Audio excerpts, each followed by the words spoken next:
Hey church, this is Brother Dean speaking, and I just wanted to let you know I'm praying for you, praying for your families, praying for your children.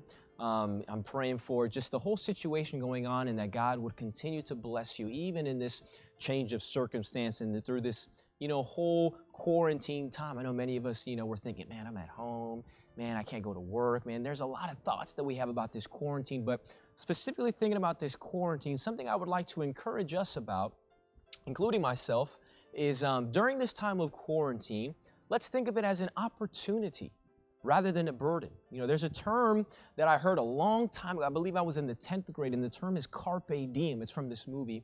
It's called Dead Poets Society.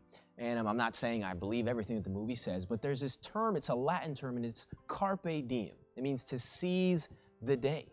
Seize the day. Now think about that. As we're at home, we're not going to work, some of us.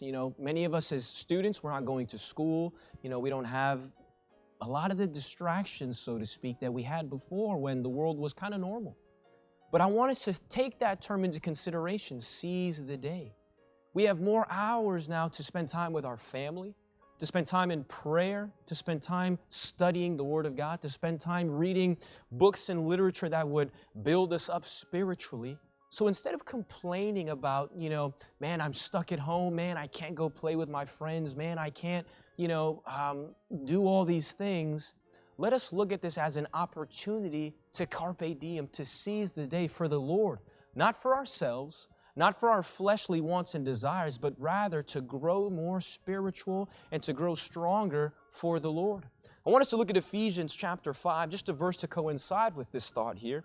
Ephesians chapter 5, verse 16, it says, redeeming the time, because the days are evil. Verse 17 says, wherefore be ye not unwise, but understanding what the will of the Lord is.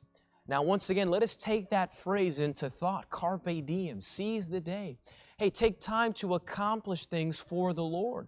I challenge you, if you've never started reading the Word of God, begin to read the Word of God. Take it maybe a chapter a day. Hey, I challenge you as well. Maybe learn some songs on the piano. I know some of you, some of us, we know piano, but we just don't, we don't have the time to practice. Hey, learn some songs on the piano. Learn some hymns, some spiritual songs, and sing them to the Lord. I would challenge you to study doctrine as well. Read a book, something that would help you to grow closer to the Lord. Carpe diem. I want that word to ring in our minds as we spend time in this quarantine. Seize the day. Seize the day. Now, I say that to also say this. We have a tremendous opportunity, but with that opportunity comes a challenge. Hey, we're at home. We're comfortable. Some of us, we're in our PJs. Some of us, we have our cell phones accessible to us. We have social media accessible to us. We have times with movies and TV and, for the young people, video games and Snapchat, Instagram, Facebook, Twitter. I mean, it goes across the entire board. So with this opportunity, we must be very careful to seize the day for the Lord, not for our fleshly desires. Now, I'm not saying, because, hey, I'm the type of guy, I like a movie. I like spending time with, my daughter, with my wife, with my brother, and I love spending time, doing exercise and just having a good time and spending relaxation. That's great and that's wonderful. But I want to take a step back and also catch myself and say, okay, how much time have I given the Lord today? What have I done today to take a step closer in my relationship with God? What book have I read today that would give me a golden nugget, so to speak, of truth to get me closer to the Lord? Have I studied the Word of God? Have I spent time in prayer? Because, guys, there's stuff to pray about.